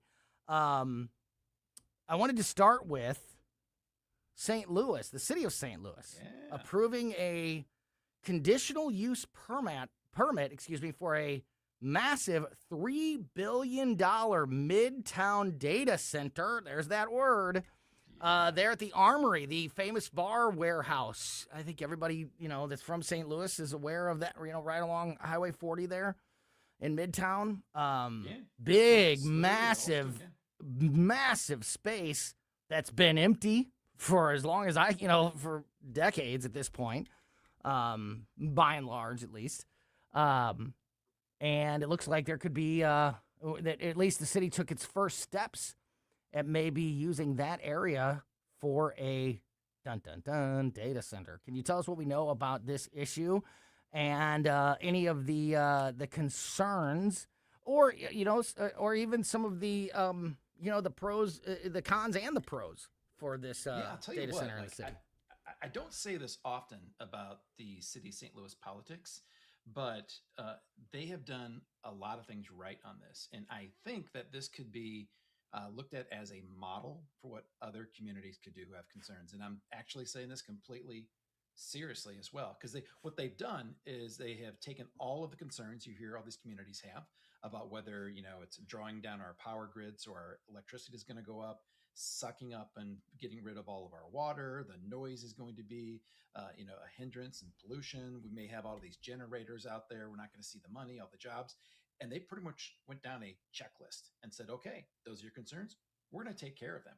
So first, let's talk about the big positives that they have out of this. They estimate about $27 million in the first year just for the city of St. Louis. That's tax revenue. And then another 33 million specifically earmarked for St. Louis public schools. So imagine, 50 million for St. Louis in 1 year. And then over 10 years, they expect it to be somewhere around 400 million if things go the way that they expect. So big positive side there. Now, as far as all the concerns people have, they've also included all of these riders on the permit about making sure that they use closed loop cooling, which means that it's not going to continually be pulling in water. Whatever they bring in from the water has to be recycled and reused. So it's not using water over and over again and just kind of like evaporating it. Also, energy efficiency standards, they have to make sure that they are able to be not causing any more drain on the power grid than already is there. And if so, they have to do something to make up for that, like pay people for it. Also, if they're going to use backup generators, which they need, hospitals need, everyone needs them who's got some kind of critical business, that they have these cleaner generators that aren't just puffing out smoke. And then also they got to do annual reporting on their water and electricity consumption to make sure that they're following the guidelines. And I believe also that if they don't hit their revenue targets, so we don't get the tax money, that there are fines they got to pay as well. I mean, they just went right down the checklist and hit all the concerns the way that you and I have been talking. Why don't all these communities just kind of address these things head on? Yeah. And I agree with you that at least from that standpoint and our early knowledge here of this, we'll see how it progresses. We'll see how they try to screw it up. Maybe not. But it does, as I talked about earlier with Sheriff Marshak, and you and I have talked about this many times, I have all the same concerns that people have about data centers that are anti-data center. I have all the same concerns about the not necessarily the environmental pollution, just the noise pollution and the traffic and the congestion and, putting a data center too close to too close to homes or too close to an already business, commercial area or whatever that's just going to make, complicate things. Those are all bad things, and we need to not do those things. However, I would rather have these data centers going up somewhere in the St. Louis metro area rather than those jobs and those projects and the influence, the responsibility for doing these things right. I'd rather have that local control of those things rather than handing it off to, other states or, God forbid, other countries like China, who would love to be leading the world in AI development. We cannot let that happen. And I know it kind of sounds weird, but, you'd think to yourself, well, then wouldn't a big city be the last place to put something like that if you want to avoid people? Well, there are no people in the city of St. Louis. I know. It's a desert. So to bring jobs and a big facility back downtown, and hopefully some of the repercussions of that, of people that are working there and then maybe moving in there and, having something that the city can hang its hat on, or something that's for once developing positively, something that's growing in the city of St. Louis rather than shrinking. I think this is a perfect example. St. Charles City recently voted down a data center. And I thought that was exactly the right thing to do for St. Charles City, because there's not really a good spot for that. And I think that the voters there made the right decision. And I would support that completely, because it's just not the right area. But the city might be. And, and then some of these fringe counties, in rural areas, whatever, may also be the right spot for these. So far, I like it as well. I do too. I used to work in downtown St. Louis back in the early 90s. We used to work at the Ernst & Young office building that was down there. It was an awesome place to work. Great place to go out to lunch, go grab an afternoon ball game if you could grab it. Yeah. Head to Union Station, which Yeah. was the happening place. There was a place called, I think, Harry's, had a view looking at the ballpark. It was awesome back then. Yeah. And you go there now, and other than Ballpark Village, it's completely different. Yeah. And we need to do something to revitalize it. None of us in the area want to see St. Louis stay the way it is, because it's so vital to the entire community and area. So on top of these parts of this conversation and parts of the, the influence that data centers are having on our area and on the election day today, I want to dig deeper into the conversation about the flock camera concern and the body camera concern and just the overall status of AI surveillance on people, because there's a Senate panel right now happening on Capitol Hill, Senate Judiciary Subcommittee on Crime and Counterterrorism today, holding a hearing titled "Your Data, Their Profit," an AI surveillance pricing hearing, and I want to dig into what that means exactly, because when it comes to all of these cameras and monitoring and all of that, I'm all for security cameras. I'm all for, that kind of thing for keeping people safe.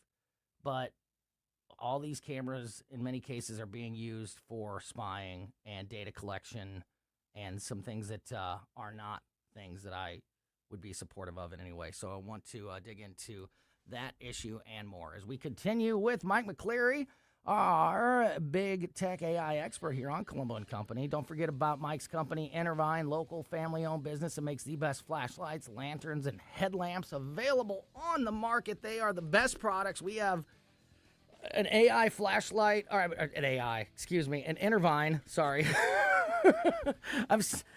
You're so attached to AI in my brain. An Intervine flashlight or headlamp in just about every room of our house. So if the power ever goes out, or I need something goes under a counter or something, or we always can grab a light. And even batteries in all different sizes, AA, AAA batteries. You can get all these great products by going to Intervine.com. And if you use my name, Tony, at checkout, you get 25% off everything, from the heavy-duty tech flashlights to AA, AAA batteries, headlamps, lanterns, flashlights, all of it. Intervine is INTERVINE.com. Use my name, Tony, at checkout for 25% off everything at Intervine.com. We continue the conversation with Mike McCleary next here on Colombo & Company. I don't even know you. Travis Wilson here, State Representative of District 106 in St. Charles, Missouri's first state capital. As a 31-year resident of St. Charles County, I know the issues that are important to our residents, such as protecting women's sports, stopping harmful procedures on minors, and fighting the woke agenda. As your representative, I know what it takes to bring new opportunities to our community to ensure our children have a brighter future. It's been the honor of a lifetime for my family and me to represent you, and I humbly ask for your vote again on August 4th. Paid for by Wilson for St. Charles. Merle Schneider, Treasurer. The Herzog Tomorrow Foundation provides private school tuition scholarships through Missouri's new Most Scholars program to cover the cost of accessible, high-quality schooling. Hi, this is Myella Esser with the Herzog Tomorrow Foundation. Our private school tuition scholarships wouldn't be possible without the support of generous Missouri taxpayers. If you're a Missouri taxpayer interested in redirecting your tax dollars and sending them to Missouri students in need of a better education, please contact me at herzogmostscholars.org. Better education for students creates a better tomorrow for all.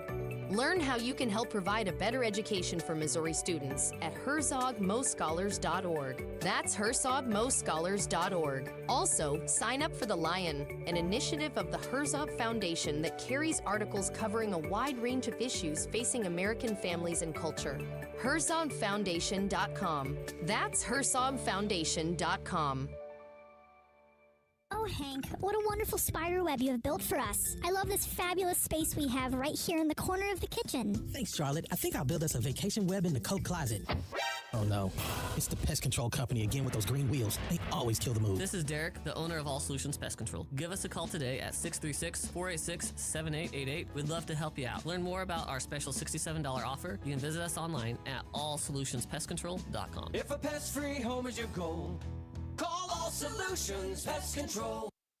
Summer's here, and so is the freshest produce in town. At Anthony's Produce, we specialize in locally grown fruits and vegetables, straight from the farm to your table. Homegrown tomatoes, sweet corn, juicy cantaloupe, watermelon, and peaches, just to name a few. Plus, thousands of locally made products you won't find anywhere else. Need a fruit or vegetable tray for your next gathering? We've got you covered. Anthony's Produce on Jungerman Road or at anthonysproduce.com. Open 7 days a week.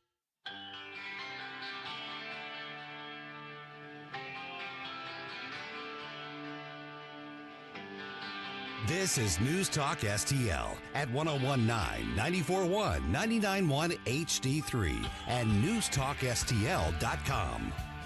Well, welcome back to Colombo and Company on 1019-941 News Talk STL. Talking to Mike McClary from Intervine and Intervine.com. Again, your place to go for flashlights, lanterns, headlamps, batteries in all different sizes. Intervine.com. And use my name, Tony, at checkout for 25% off all of those great products. Yeah, Mike, this is interesting. Senate panel today examining the impact of AI surveillance on pricing on customers. First of all, what is AI surveillance pricing? What does that even mean, Mike? Yeah, so what it means is that they're able to identify people who are shopping and in the heat of the moment, change a price accordingly. It could be the lowering of a price if they realize someone who, maybe can't afford to buy something, or someone who's been on the fence about a product. They keep walking by, and then they just end up lowering it by 10%. Then they're like, oh, the price just dropped. I'll grab it now. And the opposite could take place as well. If they see someone who's an impulse buyer, maybe has a higher income, they don't need a discount, they don't really react the discounts, then they won't give them a discount.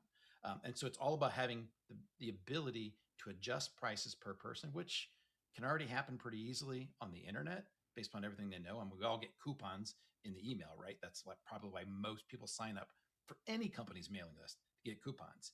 But now the concern is that they can actually do this live in stores like Kroger, which when you hear the stats about Kroger, it'll blow you away, because I never knew anything about Kroger having the capabilities they have right now of a big tech company.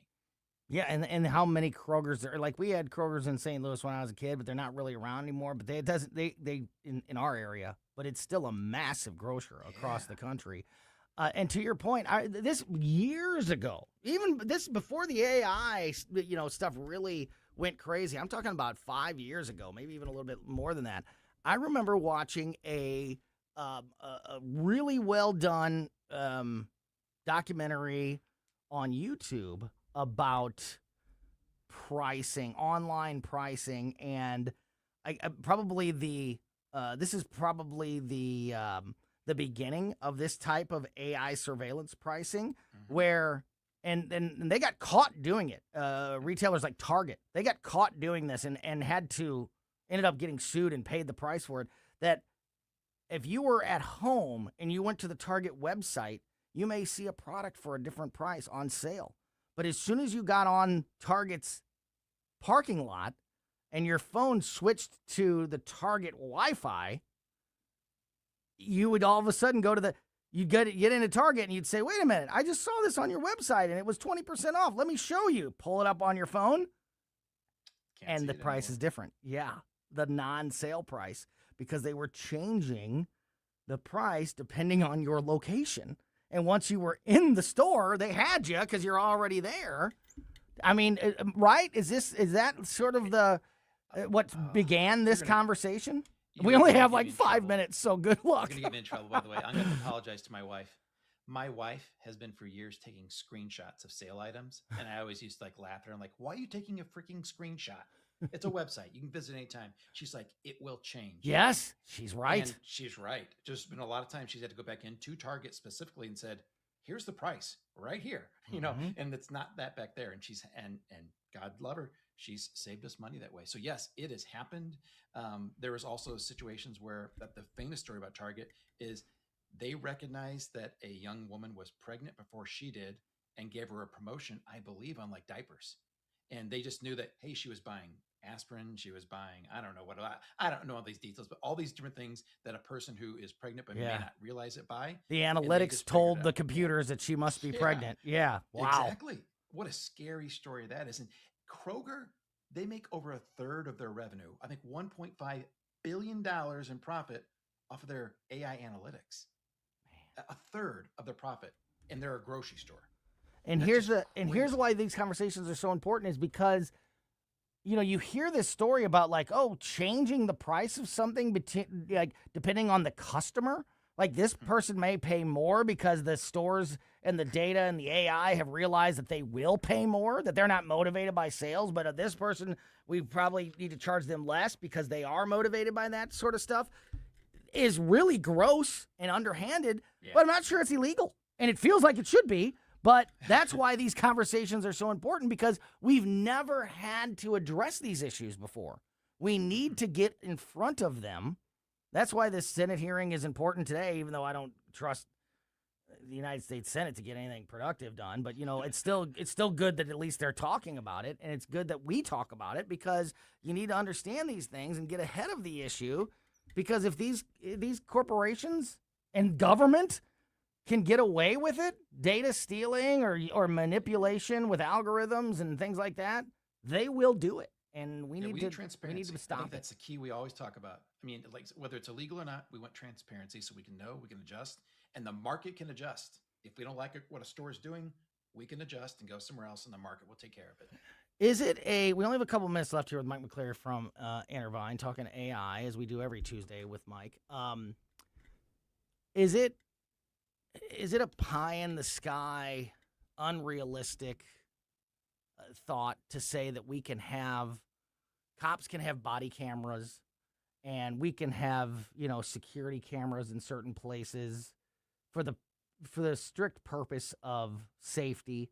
I'm a big privacy libertarian, stay out of my house, stay out of my car, stay off my property.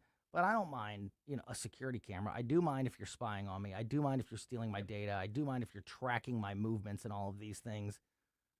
Is it even possible to have that type of camera, body cameras on cops, and expect there not to be some of that underhanded data collection and things like that? Can we have the best of what that's supposed to be, the transparency of good law enforcement, without the gross data sharing? You have 1 minute to answer that question.